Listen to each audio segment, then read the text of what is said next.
Welcome back to ASVAB Roadmap. This is the Algebra Review. Let's use this section to get up to speed. The difference between algebra and arithmetic is that algebra uses symbols called variables, such as x and y, to generalize arithmetic relationships.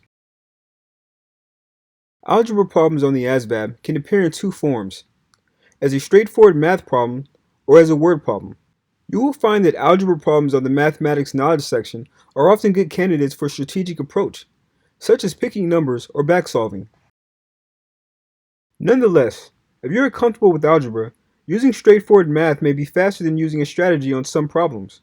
You want to have all these tools: picking numbers, backsolving, strategic guessing using logic, a combination of approaches, and straightforward math in your toolkit on test day. Terms and expressions. In this section, you will learn how to recognize whether terms can be combined, add, subtract, multiply, and divide terms, multiply binomials, and factor quadratic expressions. An algebraic expression on the ASVAB test could look like this. If an expression consists of one term, it is a monomial. If it consists of two terms, it is a binomial. If it consists of more than two terms, like the one above, then it is a polynomial. You can only add or subtract like terms. Like terms have the same variables and the same exponents.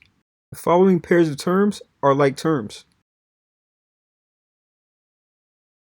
To combine like terms, add or subtract the coefficients of terms that have the same variable. Do not change the variables. Here are some examples.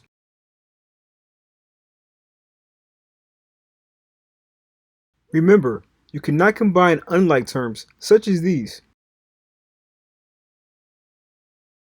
Study this example. Simplify 11 plus 3x minus 5 minus 2x. This equals 11 plus 3x minus 5 plus 2x, because we distribute the minus sign across the parentheses.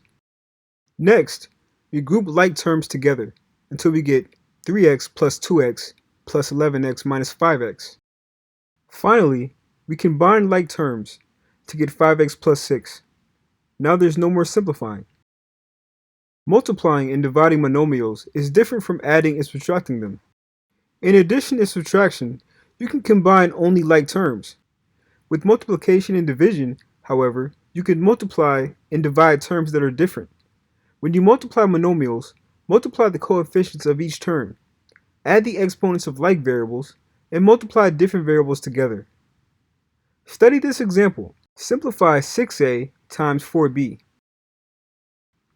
Multiply the coefficients by each other and the variables by each other. To multiply binomials, use the FOIL method. FOIL stands for first, outer, inner, last, and refers to the position of each term in the parentheses. Here's an example. Simplify y plus 1 times y plus 2. Use FOIL to multiply each term in the binomials. You get y squared plus 2y plus y plus 2. Now, combine like terms. The final expression above, y squared plus 3y plus 2, is known as a quadratic expression. A quadratic expression contains variables raised to the exponent of 2. In other words, variables that are squared. An expression without an exponent is a linear expression. Now, let's talk about classic quadratics. If you learn to recognize the following three common quadratics, you can multiply them and factor them without needing to FOIL or reverse FOIL. If you see a perfect square, such as x squared or 16, on each end of a quadratic, it is probably one of these classic quadratics. Alright guys, now that we're up to speed because of the algebra review, it's time to move on to equations with one variable. I'll see you in the next video.